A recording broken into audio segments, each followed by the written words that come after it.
Good afternoon. My name is Jay Rothman, and welcome to Real Men, Real Talk Raw. I am coming in from the mountains of North Scottsdale, Arizona, and I am excited on this Friday evening to have a guest. His name is Brett Potter, and Brett is actually coming in from the state of California, the city of Northridge. Welcome to the studio, Brett. How do you do? It's good to see you. For those of you that are joining us live on in the community, I would like to take a moment here just to welcome you. If you catch us, if you're with us live, thank you for joining us. If you catch us on replay, the good news is you're never too early and you're never too late. You are always just on time, your time. But we appreciate you joining us this evening. Deb is coming in from Canada, and she is a host with me, a co-host on one of the other shows that we have been doing for a number of months now. But we're here tonight because I met you, Brett, a number of months ago. I was actually introduced to you by Deb out of Canada.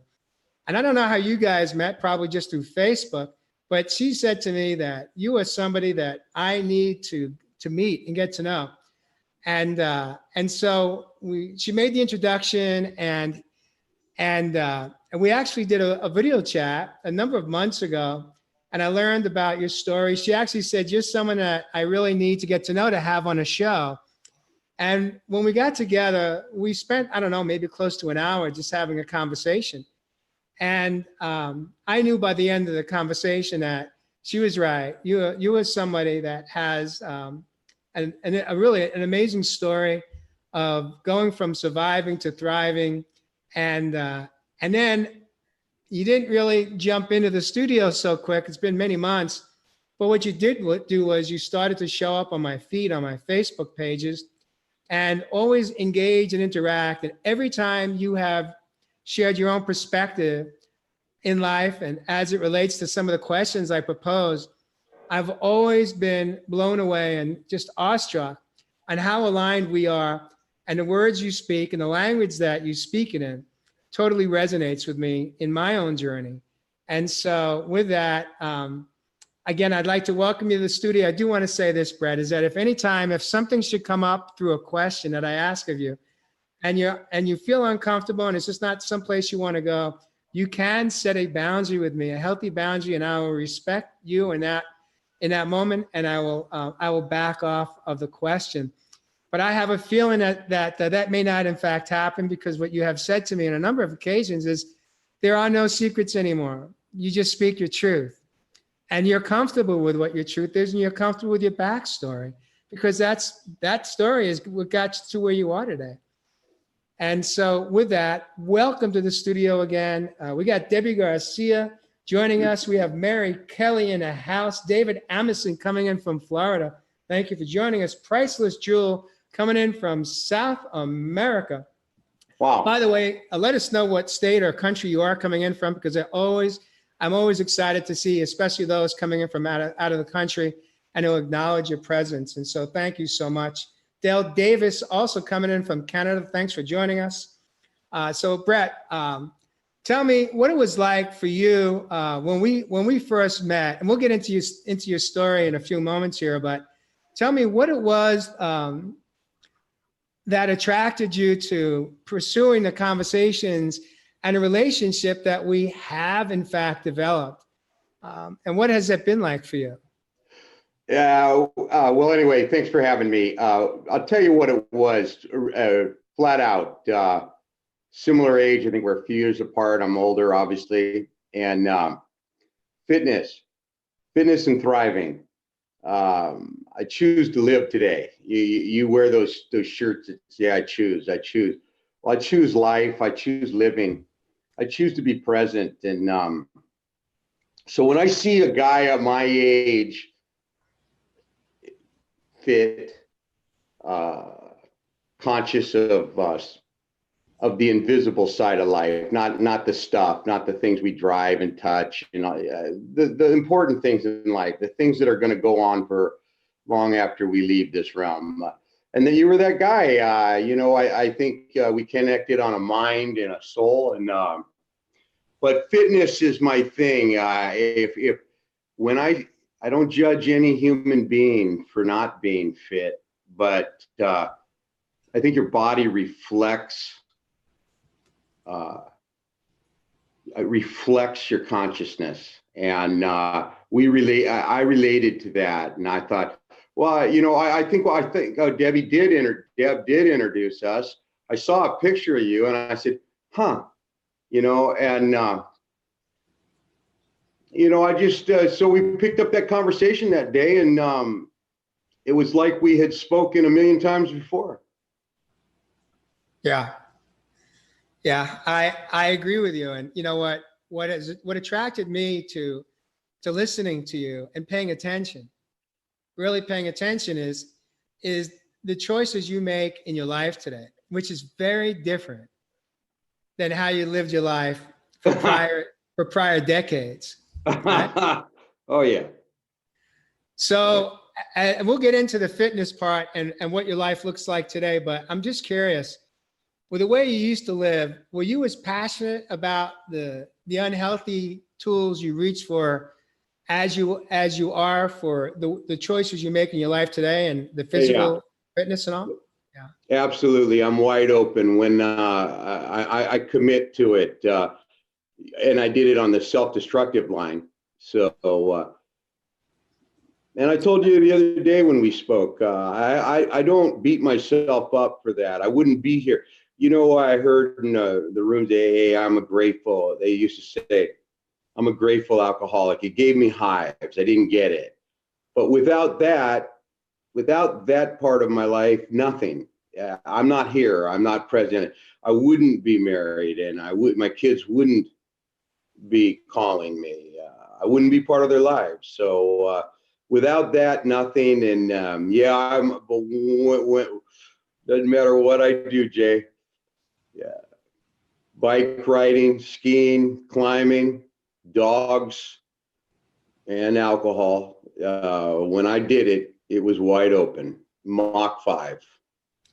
So basically, it's interesting because when we spoke the other day, you actually talked a little bit about you said that I don't want to paraphrase you, but if I may, something to the effect like, I get obsessed about things and I'm all in.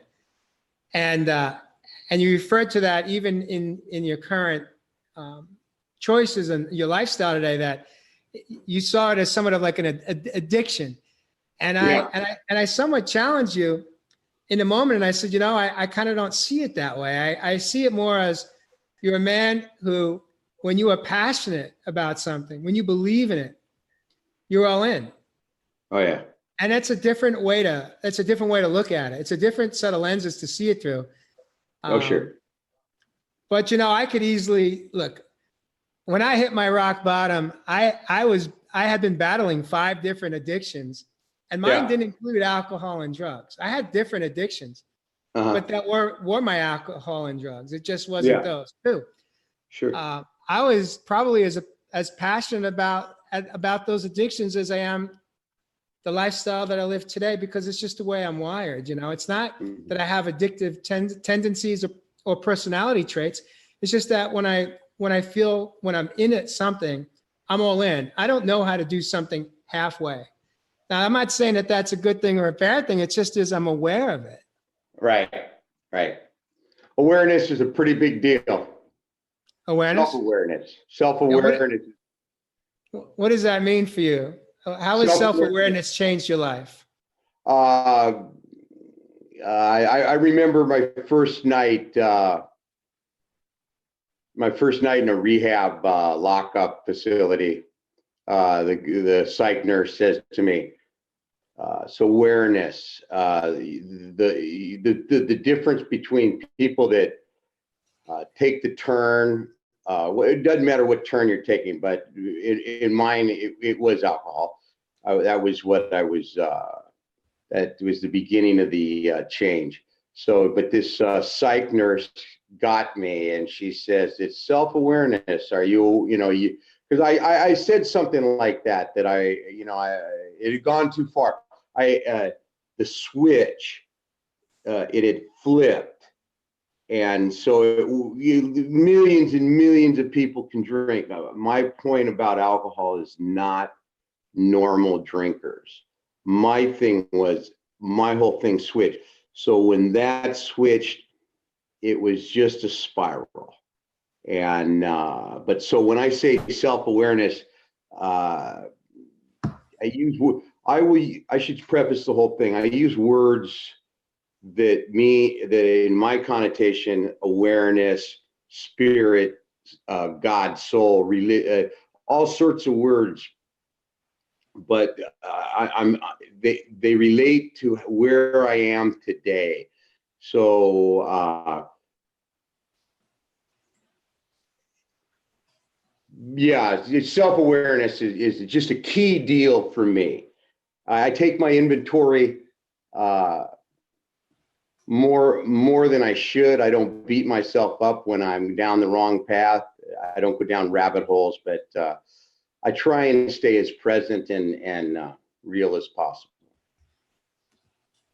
What I like to do is Brad, well, two things. One is I want to just take a moment to truly thank you for coming into the studio, because I know this is that the average person that's never come in and done a live web show, live stream show, or interview, or conversation, it's not an easy thing for most people. There's we have fear, we have nervousness, we get anxiety over it.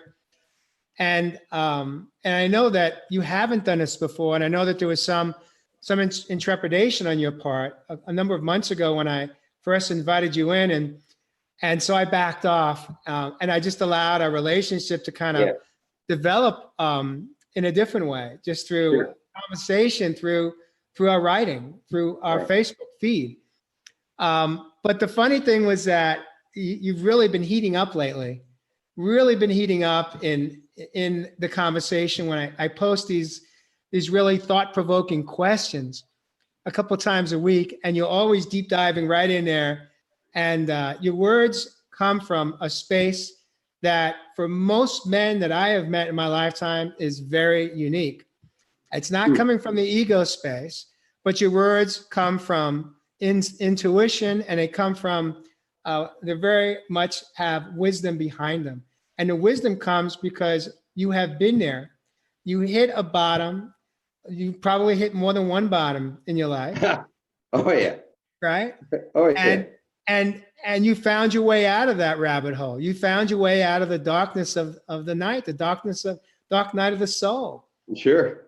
Sure. So if we could take a few minutes just to kind of deep dive a little bit into how it was. How old were you when you realized that the switch had been flipped and you were in trouble? And how old were you? And in how many years did you was the switch say in the off or on the on mode? Well, to put it in perspective, so I'm 63. I'll be 64 next month. I've been sober 10 years. 10 years. So and I so that would be 2009, March 15th. Couldn't tell you the day my dad died, but I could tell you March 15th, 09 was the day of reckoning. And so it had flipped. It actually flipped Labor Day. That would have been, I guess, around September of 8. So from 8 to 08, September, Labor Day. And the reason I say that is I opened a beer on a Tuesday or a Monday morning after a Labor Day party. I remember the day like it was a light switch going on. I thought, this is all weird. I tell you the truth, the bottle cap fell off, hit the tile floor, and my wife shows up in the kitchen a few minutes later and says to me, "Are you drinking a beer?" Now, alcohol wasn't a big deal, but that was the day. So I remember it was like it was yesterday. So ironically, that was the switch. That was when it flipped. And within a month or two, I was drinking fairly regularly on the weekend, in the morning. A couple months after that, do the math. It just escalates. I'm drinking pretty much daily in the morning. And I remember my son-in-law telling me, this is going to come to an end. So, you know, that's September, October, November, Christmas. March, I'm getting sober. That I crossed the line there. The kids that had so within a matter of 6 months, it went wide open backwards. And I couldn't shut it off for the first time in my life. Always drank, wasn't the issue, but once the light switch flipped, and that was the day. And it was very. I take, like you say, I'm aware. So I mean, I knew it had happened, and I was holding on tight, just holding on tight, trying to deal with it, and I couldn't reel it back in. For the first time in my life, I knew I was out of control. Now, at this point, you were married about 28 years, if I'm doing the math right. Yeah. So I told you I got married in 80, met my wife when I was 16 years old. I thought I was 15. She always tells me 16. But things like that don't mean anything to me. And then, so yeah, we dated for 10 years, got married in 80. Okay. 80. So you can do the math on that. Yeah, I mean, it was a long time, but everybody kind of knew. And with that goes the lying, the hibernating, the isolation, because you want to drink once that switch has happened. Now, I always did drugs, I always smoked the weed, and I don't mean to bottle everything together, but I never felt isolated when I would smoke the weed. But when the alcohol got into the morning, you're hiding it. I mean, it's just not normal. It's not a normal thing to be drinking in the morning. Did you ever have the opportunity to really dig deep inside and have an understanding as to what was going on in your life that caused the switch to flip? Yeah. So check this out. So then I, through the AA deal, the Alcoholics Anonymous, I got into a great program here on the West Coast in Los Angeles area called it's through a Glendale Adventist, but it just happens to be Alcoholics Anonymous on steroids. And they don't like when you ask those seemingly silly questions on your blog, on your Facebook, they don't let the pat answer go, right? There's always a guy like you in your face. What does that mean exactly, right? So in the end, I really just think I was carrying a lot of resentment, besides the self-loathing, for whatever reason. You know, you could have done, coulda, shoulda, woulda. But the resentment things my parents said to me, my mom, you know, all this stuff that you just carry around, and then as you drink, it loops, and you're going over these conversations in your head, and you know it's insanity. You know, what is it, doing something over and over again, expecting a different result, or something like along those lines? Yeah. It just loops, and so yeah, there was some parent resentment and shit, you know. Self-loathing, you know, I could have, should have, I'm an underachiever, all these things that you want to beat yourself up on, which are just totally non-productive. It's funny, you never think about the great things like my children, my wife, my accomplishments, things I did.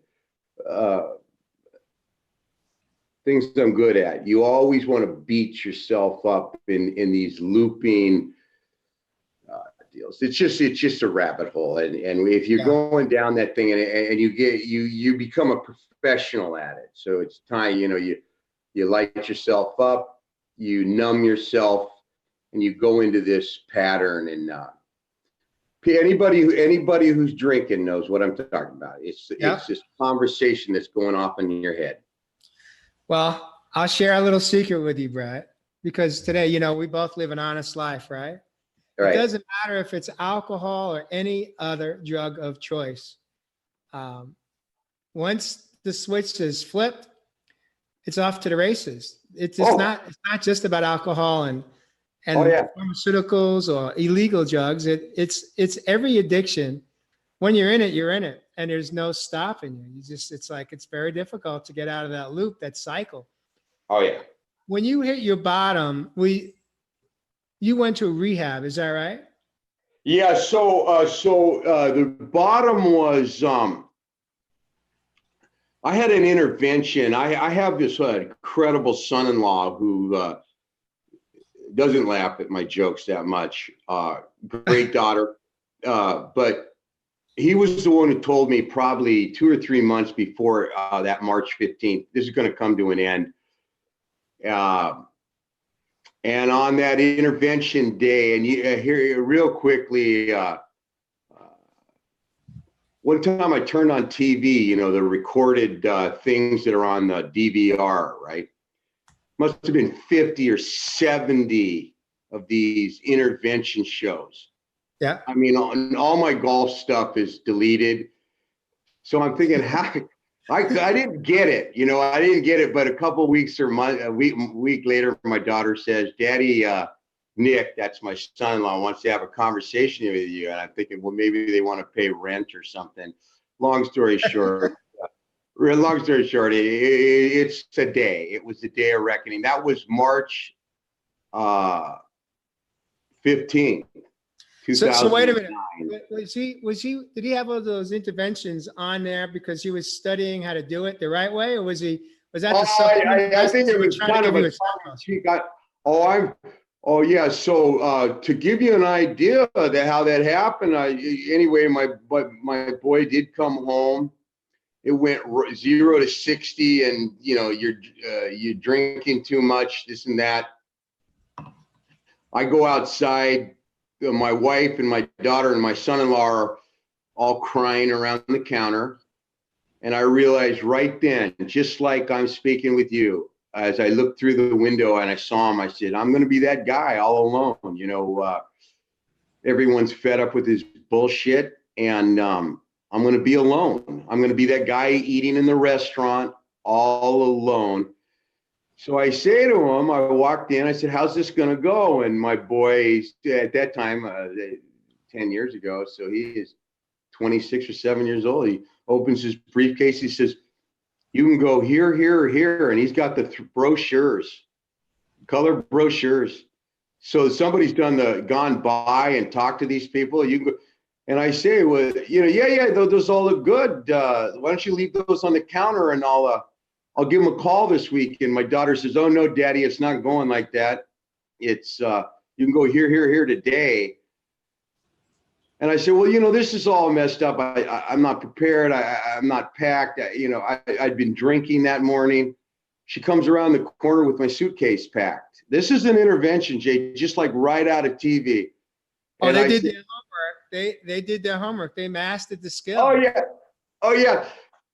Bag packed. I said, so I got a little pissy, and I thought, all right, let's skin this pig. I said, let's do this. How's this going to go? And you go here, here, here. I said, which is the closest one? Because I figure, I have no friends, Jay. So, my family doesn't visit me in rehab. Nobody will. So anyway, there was a great treatment right next to right along the lines of 3 locked doors with keys. And I remember that day walking. Anyway, long story short, I go through the first door, they lock it, go through the second door. I could no vision. My family's out in the hallway. And the third door, I realize I'm in. And But from that day to this day, I have never, and this, I don't say this, I'm not boasting. I have never crossed the line again. I have never taken a sip. I haven't never taken I don't smoke, nothing. And I don't use that like I'm great. It's just that turns out through a year of very intensive rehab, writing, getting all this stuff out of your system, I like myself. I like myself sober. And I didn't know that. So that was the day, that was the intervention. Now I came out of the rehab with no AA, right? Sober. And I had no tools. I had no tools to deal with this thing of being present, no alcohol. So I made a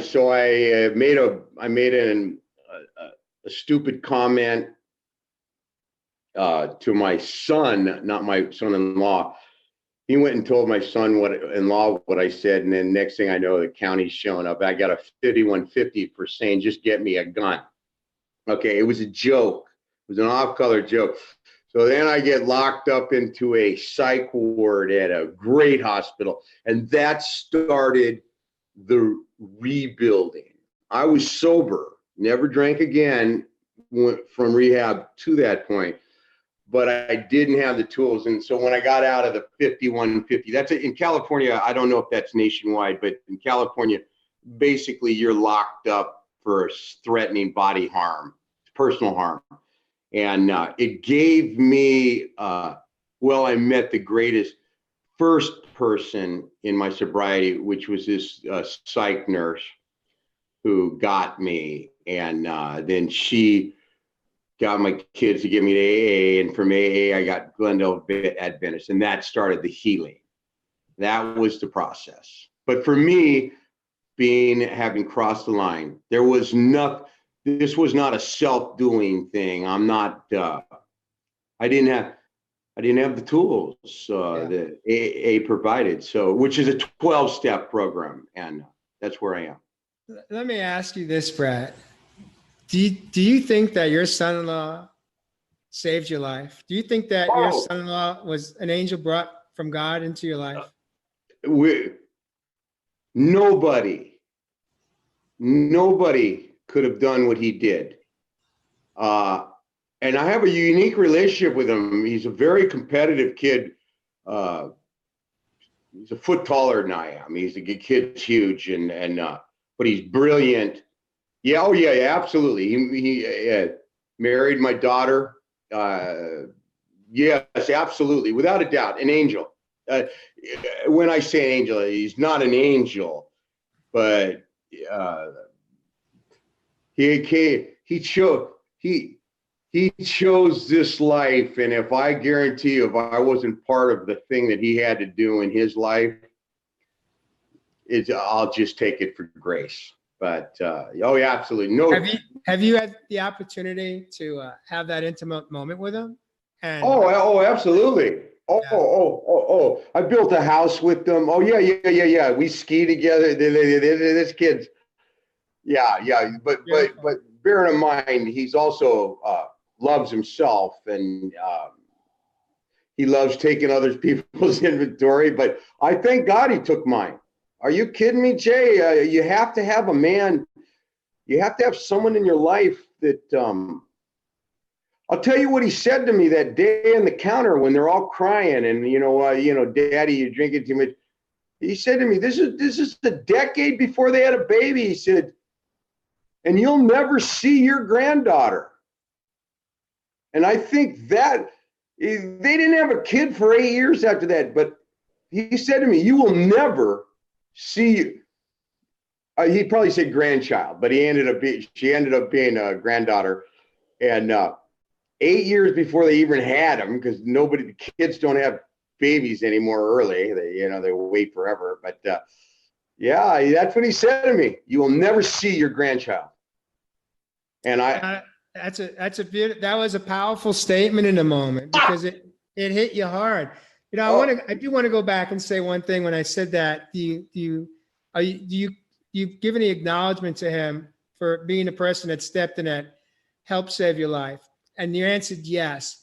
But the truth is, because the community is lighting up right now with that statement, and the truth is that ultimately you had to do the work. You had to be willing to show up and save your own life.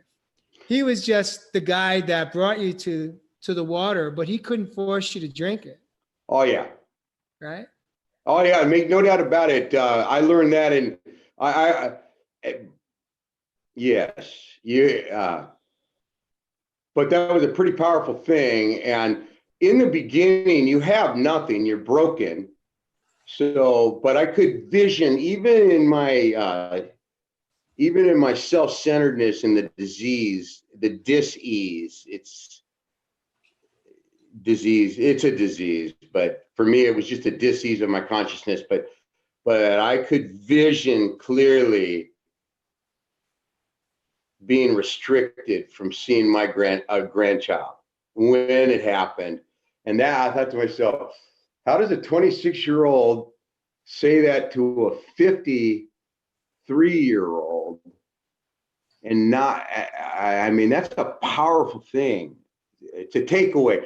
Alcoholics are real unique. We're always afraid we're not going to keep what we have, or we can't get what we want. But or addicts, because you kind of try and balance it. And yeah, that was the statement. And yes, and you understand. So from that statement, he never saw me again dissipated. So when I have my moments of clarity, and you asked me, did you get with him? Do you understand that I was sober, and it was a while after that, right? But my children have never seen me dissipated since. And I'm not saying that out of breaking. I'm simply saying that I remember clearly now my life for 10 years. 10 years. You understand that I've gone to bed with I go to bed sober and I wake up sober, and for 10 years. And then I look back and I think to myself, do you know, nobody thought Daddy was going to get sober. They thought Daddy was going to drink less. I guarantee you. And so when I come out and I do this, and now 10 years later, I'm a lucky man, Jay. I love being sober. And I don't say that like, I'm a grateful alcoholic. No. When I'm on the trail in the morning with my dogs, or skiing a mountain or climbing, I actually like myself. And that's a pretty powerful thing to have. I don't think there's anything more important than that. That is the most important place to experience, just to like yourself and hopefully have some love for yourself. We're going to get into that a little bit more, but before we go there, before we go into the Love Fest, there's a couple of statements and questions I just want to throw out there. One is from Dora. She asked, you think that drinking or drugging is to numb, but in reality, you do it to feel. And she says that's what she thinks is, at least is her truth, or her perception of the truth, is you think that drugging or drinking is to numb out, but in reality, maybe perhaps she's asking, did you do it to feel? Or what's your perspective on that statement? Oh yeah, no. The girls. What is this? A woman, Dora? Yeah. So check this out. It's pretty funny. I say numb out, but that's not really true. Yeah. here's the deal on even drugging, even illegal drugging and alcohol. I have to be clear. It's only the person doing it knows when the line has been crossed. So in my case, I never really considered it good or bad. But when you're getting up in the morning and it's a habitual deal, the numbing, sure, you're in tune with, you know, you're feeling, I get the question, but the one thing I knew from the moment that bottle cap hit that ground, and then a couple weeks later, I'm drinking on weekends every morning, was I was bouncing off the ground like that bottle cap. That was a switch. I was no longer living. Call it feeling, call it being alive. Yeah. Only Dora, only the person asking that question, but don't deceive yourself. Not everybody has a son-in-law like I had this Nick, but it's never going to go away. And that's why I'm so thankful, because I wouldn't be the guy. We wouldn't be having this conversation, Jay. Yeah. Without that. Dora said that she actually went cold turkey, and she had to, or else. So that's Dora's short version of her story, her backstory. Yeah. How many years did you spend in AA? And I believe at some point you made a choice to exit out of the program. Is that correct? Yeah. Now, this is not a disrespect to the 12-step or AA, Bob and Bill, or the organization or the clubs, but I did it absolutely. They say 90 meetings, 90 days. I did 200 meetings in 90 days. In the first year, I went to 1,000 plus. Yes. And, Brett, you don't understand. You see, this is where we speak the same language. I was like, are you kidding me? 90 meetings in 90 days. Now, I went to a different program and they had the same, it's the same foundation as AA. I was like, 90 meetings in 90 days. Like, oh no, that's not going to work for this guy. Yeah. I need to go. I need to bookend my day. A meeting in the morning, a meeting at night. And on some days, many days, I had to do a meeting at lunchtime. I needed 3 meetings to break my cycle. Oh yeah. So now, and I hooked up with a sponsor 28 years. I love Danny. Danny's, I still talk to Danny, Facebook, but anyway, so meetings. So Jay, I did meetings in Mexico, in everywhere I went. Once I got it, I loved AA. I loved it. I love the people. I love alcoholics. I love drug addicts. Show me someone who, not someone who's sober, someone who's trying, someone who's conscious. I love alcoholics, especially. But yeah, the meetings. God, I loved AA. But anyway, but I found it. So then there was a guy who, Bill and Bob wrote the book, Alcoholics Anonymous, and I don't know where it is on other 12-step programs, but bottom line is in the big book, the blue one, somewhere around page 49 or 50, it's real clear. The main purpose of this program is to find a power greater than yourself, other than yourself. So, and then it goes on a couple pages. So the irony of the Bill and Bob AA deal is hundreds of pages, but their whole spiritual program is about 2 or 3 pages in the book. And all it is finding, you call it spirit, I call it spirit, God, some people call it Jesus, Krishna, Buddha, Sankara. It doesn't matter who your higher power is. Your higher power could be your dog, your wife, your grandchild. But unless you find a power greater than yourself, well, good luck. Good luck. It's interesting you make that statement, because one of my spiritual mentors, and it's not like I have a whole list of them, I just got a few. But he self-healed from prostate cancer. He was actually on one of my earlier shows last year. He came in from St. Thomas, and I asked him, because he had to change everything in his life if he wanted to live, because he opted out of traditional Western care. Sure. So he went radical on the holistic side. He went all in, Sure. the way you did in your program. Well, he went all in to heal from cancer. And I asked him, I was in Sedona last summer. I remember it was like yesterday. I was sitting on a balcony overlooking this beautiful, beautiful views of the trees and mountain. And I was on the phone with him, and I said, Dwayne, tell me, why do you think you're alive today? Is it because of the water fast you did for 40 or 45 days?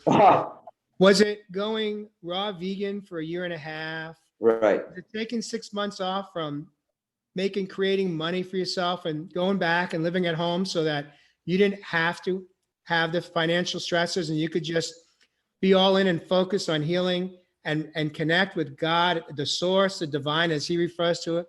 His God is the divine. What was it in your life that saved your life? What do you think had the greatest impact? And his answer was real simple. And I didn't expect to hear it. I really didn't. I was surprised, but it made sense.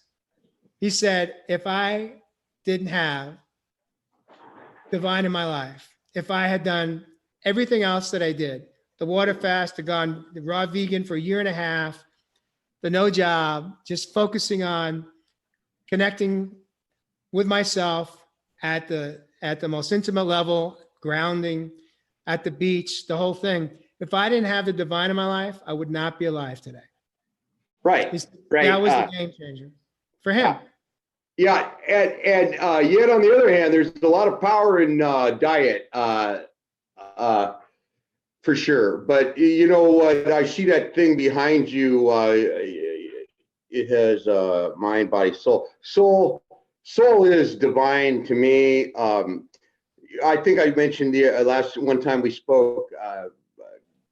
If divine is God, I was raised in religion. I was the Jesus guy, but God to me is not in the clouds. And I use the word "it" is not in the clouds. I see it in nature. I see it in trees. I see it in animals. I see it in people. It, her, he, she, God is in everything. And without it, in my life, nothing. It's unequivocal. So yeah. But that's fascinating. But I found it in AA, and I was a Jesus guy, and then as a child, of course, I was, an altar boy and all that, and I have great stories of religion. It's just that that wasn't there when I had hit the bottom and I was drinking the more. I could not stop. So, but yet on the other hand, I think what made AA or the 12-step work so well for me was I was good with spirit, and I knew I had a soul. I knew you have a soul. Deb has a soul. The Dora girl who asked that question, I'll never forget that name as long as I'm alive. She asked a question on this unique format here today, right? So, is it that Brony? There was a girl you did a show with, Brony. Yeah, Brony Fisher out of Australia, of course. And I see her shit on Facebook, and I feel connected to her, and I see the soul as eternal. We'll be forever. This body will be for a little while, and there's still, yeah. For sure, divine. Isn't that funny? He uses the word divine. I love that. That guy who healed himself. Yeah, Dwayne Orlando Hill. We do a video chat once a week because he, like I said, he is one of my two spiritual mentors. Yeah. And I have such respect for him Yeah. for the man that he is today. I just love him. You know, it's amazing. Sure. I want to come back a little bit and ask again, if I understand correctly, today you made the choice to you no longer participate, if I'm correct, in a Yeah. 12-step program. Yeah. So here's the deal. What it is I make no doubt about it. It's not that I kept hearing pity parties in AA. And this is not a diss on AA. AA is the greatest program on earth to stop drinking. But for me to go sit in hour after hour, meeting after, and hearing the same shit, the same rote. No, but I shouldn't say that. I take that back. I know what shit is, and that's not. But when I hear the same word for word brag or testimony in AA, it was time to move on. And so, ironically, I ran into an Emmett Fox thing, and then Emmett Fox led me to this thing called Science of Mind, which was great for a while. Ernest Holmes, it's a program, it's a religion, but ultimately it's a religion. So. Yeah, but the guy, the Reverend, and I'm part of that center. He's 28 years. I fish with the guy. Everybody in my life is sober except my family, and but they don't have the drinking problem. I had the drinking problem. I hang out with that. Listen. I hang out with people to drink. It's not a problem. But One of the reasons that people, my understanding, stay in the 12-step rooms, and I'm going to speak for myself, is somewhat of a significant fear that if you leave the room, eventually you will lose your sobriety. Why has that not? I guess let me backtrack. How many years ago did you exit out of the 12-step room? So I did AA. I did well over 1,000 meetings in a year. Well, it could have been 2,000. I mean, I was a nut and I went everywhere. And in Los Angeles, we have them at 2 a.m. in Hollywood. So 2 years wide open, took my cakes, but then I drifted into a spiritual center, and everybody in that center, not everybody sober, but the people that I bonded with were sober. So it's not fair to listen. I would stand on a mountaintop preaching the virtues of AA. I could recite scripture in AA stuff. It's not AA. It was my thing. I moved on, but I did it to get elevate. Yes. I wanted more. Elevate it. I wanted. Your buddy calls it divine. I knew I was on path, and I'm a Jesus guy, but I needed spirit. I needed this Christ consciousness in me. And that's not a Jesus thing. It's consciousness of what that guy did. And when I say that guy, I'm talking about the guy from Bethlehem. So yeah. I simply elevated, and but in the 10 years, I found my mentor. I found my voices. So by no means I defend AA. Yeah. But, Well, because AA, I presume to an extent, if I may paraphrase you, it helped save your life. It gave you structure. It gave you what you needed when you needed it. Yeah. Right. The voice that healed me said on a platform Saturday, about 8 days out of my 5150, said, and this guy Torrey says, with every fiber of my being, I love sobriety. And my wife asked me a couple hours later, have you been drinking? I said, no, why would you say that? And she says, because you're smiling.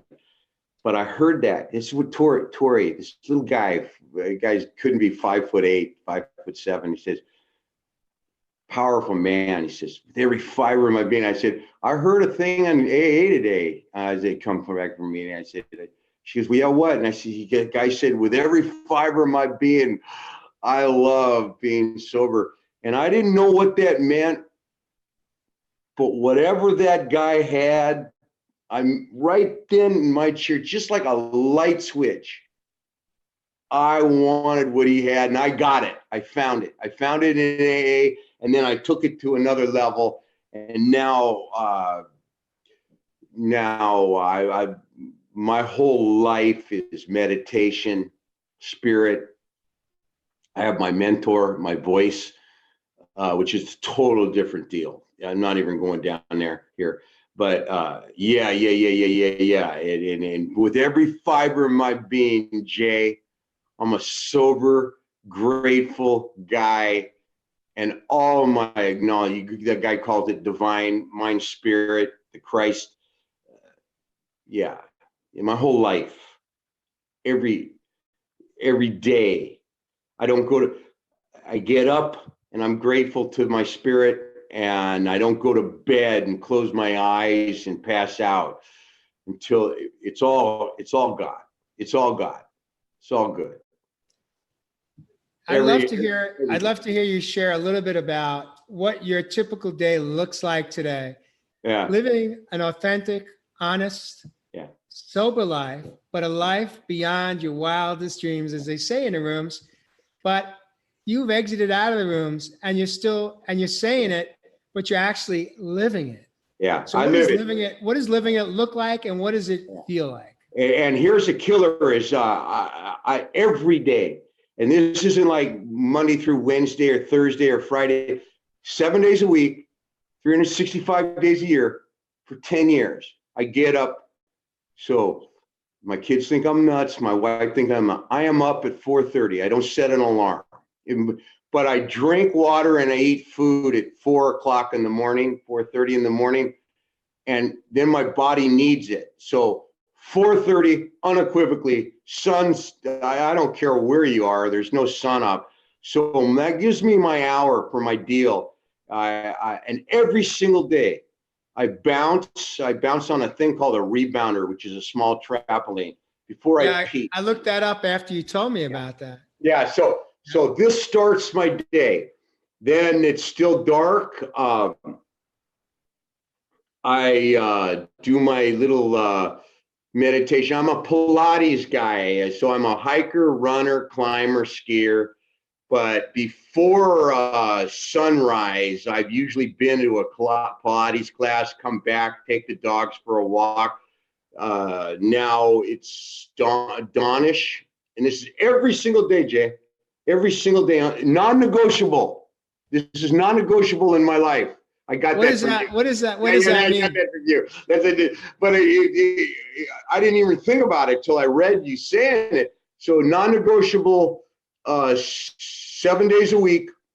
I do my physical routine. Then when I'm on the trail, that's my first meditation, and I just breathe. And I look around and I watch the sun come up in the east over the San Gabriel Mountains, because I'm in the North Los Angeles every single day. And then I'm with my dogs. I see them smile, go back. Then I do a routine 3 days a week. I work for a national company, which takes me into about 1,500 to 2,000 homes a year. I get to see God, or I get to see spirit in whatever it is. I see it in 2,000 homes. So that's 3,000 human beings I see every year. 10, 15, 20 minutes to an hour. 4 days a week I spend in a place called Mammoth Mountain, which is in the Eastern Sierra. I want you to come with Mary, but it's paradise. It's paradise for me. There again, I ski, hike, climb. It's 365 days a year. It does not deviate. At night, when I get done with my skiing, my work, I take my dogs out again, hike till darkness. Basically, I will listen to my guru. We didn't hear neither here nor here, but it's a spiritual guy, a guy named Goldsmith, Joe Goldsmith, a Jew. Just he's been dead for 50 years. I still listen to his shit every day. But keeps me centered. There's a guy named Beckwith, a guy named Michael Beckwith. Yeah, well, I was going to ask you when you mentioned your spiritual center. Yeah. He's my second spiritual mentor. I found Beckwith relatively early on in my own healing journey after I hit my rock bottom. Yeah. And he actually helped connect the dots for me in spirit. Yeah, I ran across him. So a girl I met in the company I work, I went to her house. She had this Michael Beckwith thing streaming, and I'd never seen anything like it. She took me to Agape. So Beckwith is a goldsmith and a science of minder guy. He's a mystic. Like you're a mystic. Well, I think that you asked me early to start the show what it was.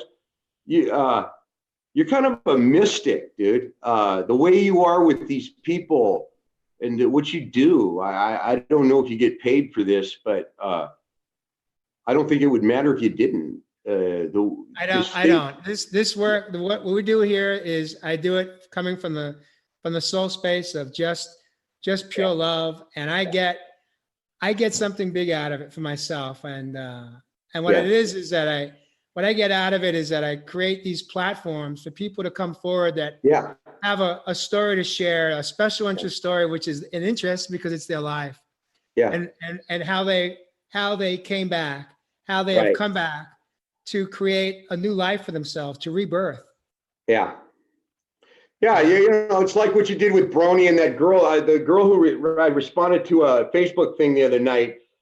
I saw you on her show. Yeah, but you guys are mystics, not like a Beckwith, but you're not competing. You're changing lives, and you're bonding with these souls, and you're like us, and the people that respond. I see the people that respond to your questions and stuff. You're their voice, and it's a very enviable thing. It's very enviable to see these things, these people that you deal with that affect human lives, affect. It's an amazing thing, and it's a very enviable. But that's why I reached out to you, and I'm grateful that we had this hour. Priceless. Yeah. I want to. Fun. Well, you're not going to believe it. I always say this right about this time, but we are at the hour. Yeah. And out of respect to you and your time, if you have a few minutes to stay a little bit over, I'd love that because I feel like there's a few more things that I'd like to chat about. Yeah. I told you, Jay, this is really a special thing. Anybody that you've asked to do it, it's you're an intimidating guy, but totally. I'm grateful for this opportunity, and so if you have anything we didn't cross, I know I talk a lot. No. You know what? You speak from your heart. Yeah. And you don't talk too much. You're perfect, just the way you are. You're beautiful. I appreciate that. Something that a few things that came to mind is I don't get to see Beckwith live that much living in Arizona now. When I lived in Southern Cal, I was there pretty much every Sunday. Yeah. And sometimes I pop in on Wednesdays.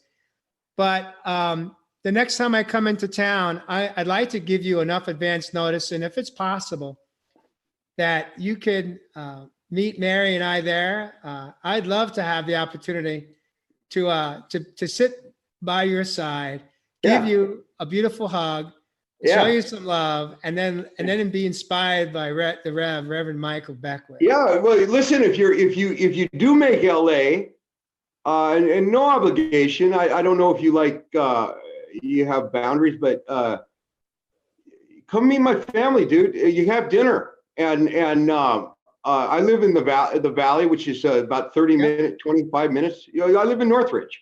Yeah. Which is 25, 30 minutes from Beckwith. But yeah, for sure. The hug would be fucking special. Hmm. Yeah, that'd be something I would cherish the rest of my life.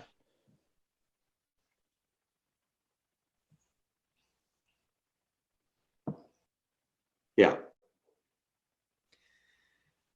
I thought I was going to make it through tonight's show Yeah. without getting a little emotional, but these are tears of joy Yeah. and gratitude, and I'm good with it. I actually feel relief when I have those moments when someone says something or I feel something that touches me at the soul level.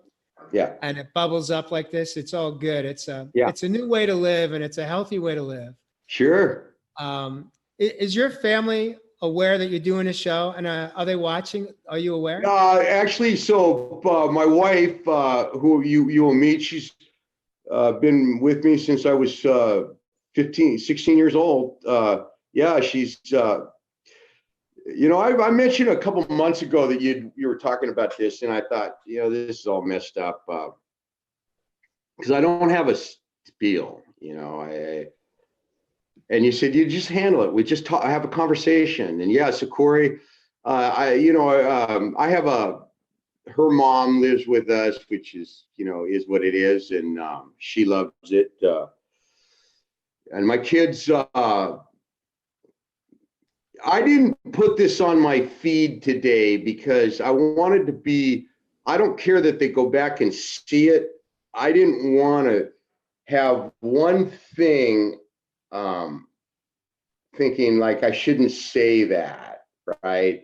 So now they can go back and see what I said, and I don't lie, cheat, or steal anymore because I'm a present guy. I think as an alcoholic, I was a liar, and I just wasn't a very good guy. But so if it pops in my mind, it's pretty unfiltered, and to have made it through this show with 4 or 5 profane words, it's a big deal for a guy like me, Jay. That's pretty awesome. Yeah. Question that comes to mind is today, do you see yourself as a recovered alcoholic, or do you see yourself as healed from the disease of alcohol and drug addiction? Okay, interesting. My man used to say I'm reconditioned. So let me say this, that I'm not going to debate I'm not going to debate the semantics of whether I'm an alcoholic. I'll tell you, I'm just grateful I don't drink, but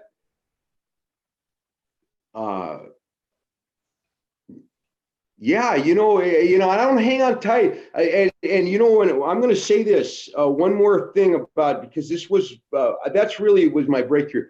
I will never drink. I think I will go till my last breath not drinking because I love it so much, what it's given me back. Sure, on a hot summer day, if I was in Phoenix, or you and I were climbing one of those hills out there that you climb, God, there'd be a beautiful thing to be able to have a beer, but I never will again. Glass of water will just have to do. So let me tell you this, I'm a sober guy, and whether I'm not going to debate the semantics of sobriety. Everybody has to cross that bridge. Yeah. Thank you for sharing that, and thank you for showing up tonight, and just being. Yeah. Just being Brett Potter. Yeah. I love that guy. I love that guy that shows up almost daily on my feeds and participates. You participate in your life today. Yeah, I do. That's what you do. You show up. You show up for you first. Yeah. You said you get up at 4 a.m. or so, and before you're doing anything for anyone else, you're first taking care of yourself. Non-negotiable, Jay. That 4 a.m. is non-negotiable. That's my one thing. There's a book, I told you one thing by that guy from Keller Williams. he wrote a book called One Thing. It helped. It was just one of the things I did in one of the spiritual centers, but those are non-negotiable. I don't let anyone, I mean, obviously if my wife was sick and I had to drive her to the hospital, but other than that, 4:30 a.m., step aside, because that's my time. Do you typically, when you go out, when you leave the home and go into nature and you do what I describe as nature bathing, Yeah. Which is what you described. It's basically when you're in nature, you are aware of almost everything you touch, you see, you smell, you close your eyes, you meditate. If you're anything like me, you may even sing a little bit. Sometimes I dance.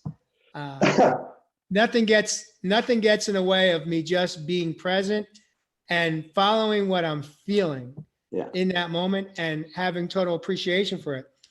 I wanted to ask you, where do affirmations fit into your self-care? Do you believe in affirmations, daily affirmations? Yeah. So check this out. So in a science of mind or metaphysics or new thought, they call that treatments or affirmation. I don't do affirmations. I do nothing. So I have no ritual. I don't have to affirm and I don't have to deny. I am, because spirit is. So it's, to me, these three words: omnipresence, omnipotence, omniscience. Okay, I'm not going to get biblical, but God is, right? And so that just is. It's like a tree. It's like a redwood. I don't have to affirm it and I don't have to deny it. It just is. And, I didn't mention real quickly, I was rattlesnake bit about a few months after rattlesnake bit left the die, Jay. So that's why I hike before sunrise and after sunset, because of the rattlesnakes. We have rattlesnakes like you do. And that is, that's kind of a PSTD or PTSD, something that the doctor told me I have an issue with it because I see sticks and I see it. So, but I don't affirm and I don't deny. I don't believe in that because that would be pairs of opposites. Opposites don't exist to me. There's only one thing that exists, and that's the big power, the universe, and it doesn't withhold and it doesn't give. It just is. It's like, I just don't believe in affirmations and denials. It's interesting you say that, because it is, for me, it has been a very significant tool in my healing journey that started just shy of 4 years ago. But when I speak to my spiritual mentor, Dwayne, he echoes the same words you just spoke. So you and Dwayne are very much aligned. I ought to connect the two of you together and maybe have a three-way where we maybe do a show just talking about spirit, the divine, and how you both choose to live your lives today. Sure. And how your relationship is so intimate with the spirit and the divine. It's very interesting. You both kind of came through the same school. Yeah. Well, I throw it. So that came from metaphysics and new thought. I'm not sure if Michael Beckwith is a big denier, or don't get me wrong. Those things are to elevate our own consciousness. I have no problem with positive things, right? But the antithesis of having an affirmation would be, then I use the word denial, right? Which is a real metaphysical or a new thought deal. My point is that there's only one power. So I don't have to affirm anything. I mean, if spirit is all there is, or God is all there is, and then there's nothing else. And just my acceptance of that. In my world, that's how why I have no problem with boosting myself with something positive, but then the to follow that logic, then there's a need to boost myself, and there is none, because there's nothing else. There's just power. There's just spirit. And I look at a tree, and a tree shows it all. The tree isn't anxious for tomorrow and doesn't need an affirmation. It's just done fine for thousands of years. And I'm talking about 1,000, 3,000, or 4,000-year-old cedar tree, redwood tree. Yeah. They do. Yeah, it's a little older than the saguaras out here. The average saguaro lives to about 200 years of age. Yeah. That's incredible. Last question I have for you tonight Okay. is, how have your relationships changed for you when you went through your healing process and come out on the other side and living the life that you live today? Have your relationships changed, and how have they changed? Oh, well, okay. So relationships, funny you said that. It never got, so my relationship with my wife, she's always laughed at my stuff. My kids changed clearly because they respect me again. I think they lost respect. I have no friends, Jay, and I don't mean that in like a disrespectful, self-disrespectful thing. I don't allow a lot of personalities into my little realm. I'm a real private guy, and I think you kind of gather that. So my relationships, here's the deal: is I'm, as a sober man, I show up, I suit up. I'm the guy. I'm the same guy, Monday through Sunday, 7 days a week, 360. I don't get high, I don't get low. Of course, there's little things, you get all pissy every now and then, but for the most part, I'm a pretty consistent guy. So relationship wise, the only relationship I worry about is the one with my wife, my kids, and of course, my creator. And you can call that anything you want. So I keep my side of the street sunny, as we say in my program, my AA program. We used to say, I stand in the sunshine, so I'm going to say what I say, and if I offend somebody, it's the way it is. Why were you always that way, or as far as not having too many friends in your life, or is this? They're in the. Yeah, I've always kind of been private. I mean, I don't have a bunch. I think my son Bucky, he has lots of friends. My wife has friends. I'm good with 2 dogs and a mountain to climb. I really am. I really am good alone. I tell her, I don't think it offends her. I'm like a hermit in Mammoth. But I have friends up there that have like common interests, just like you. They want to hike a mountain or climb with snowshoes or spikes or ski.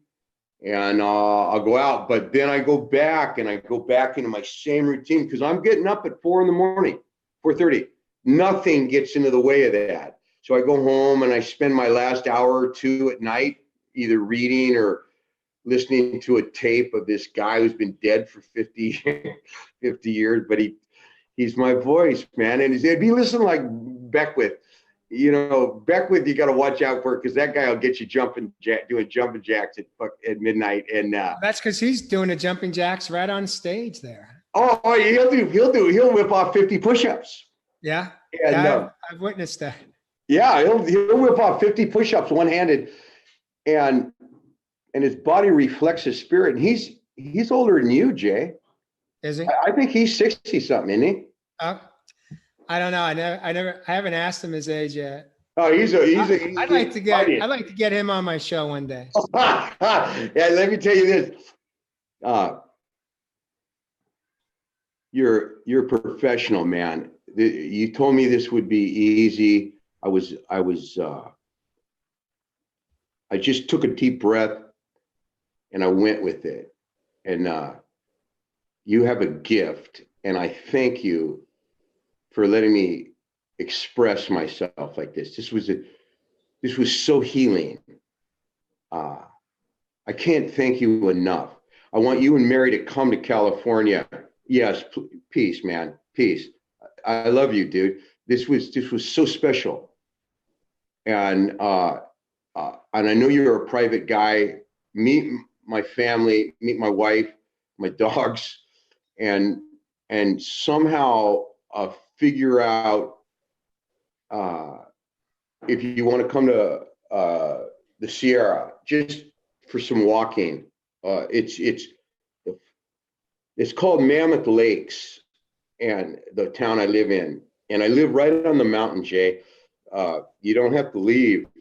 You walk out my door, and in 15 feet, you're looking at a 11,000 foot peak in 15 feet from my front door.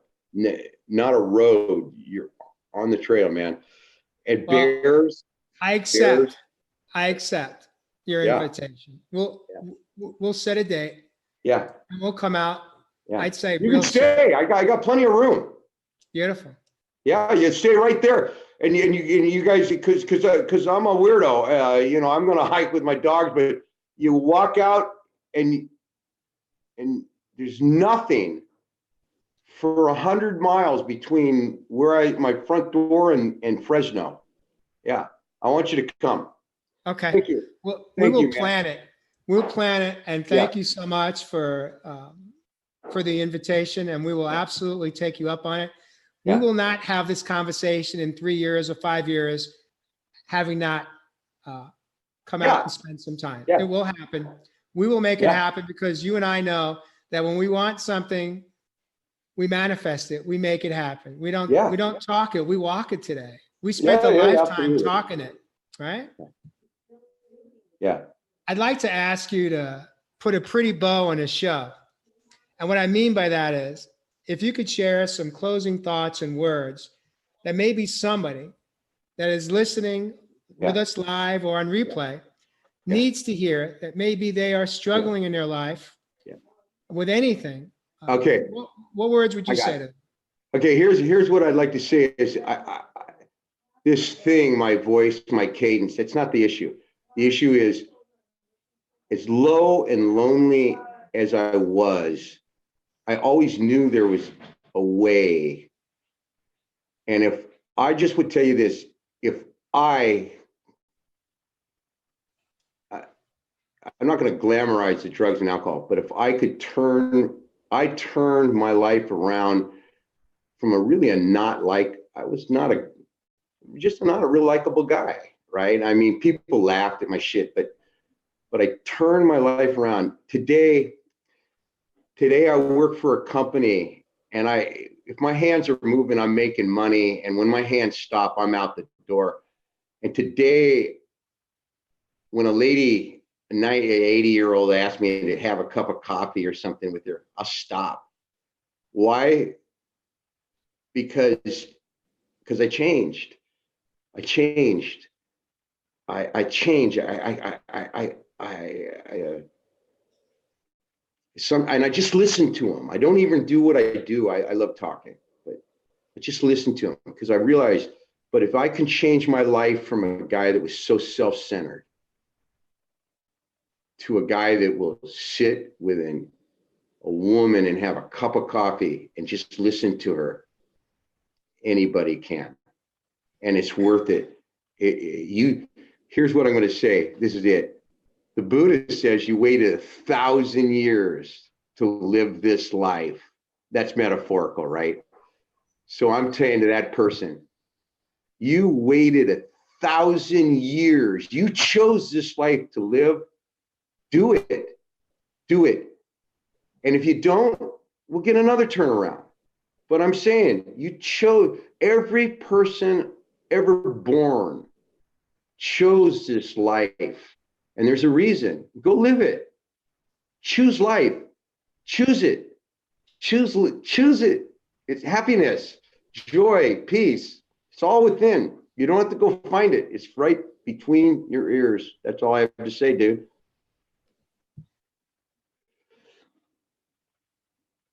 I believe that with every fiber of my being. The words you just spoke didn't come from your thoughts. It came from within. And I feel it. And I know that everybody that is watching us live or catches us on replay will hear something that they needed to hear today. I hope. And with that, you have blessed the universe with your presence, with your wisdom, with your lessons, with your love, and with your faith. And with that, I thank you, Brett Potter, for showing up tonight in my life and having the courage to step forward one more time in your own life to show up. And with that, thank you for joining us on Real Men, Real Talk, Raw. We'll catch you next time. See you. See you, man. Brett, stay in the studio for one extra moment. Thank you all for joining us. I love you for being here and supporting the work that I do with people like Brett and other guests that have the courage to come in. If you, in fact, have your own story that you're ready to share, please PM me and we could have a video chat and we could talk about it and set up a time for you to come in.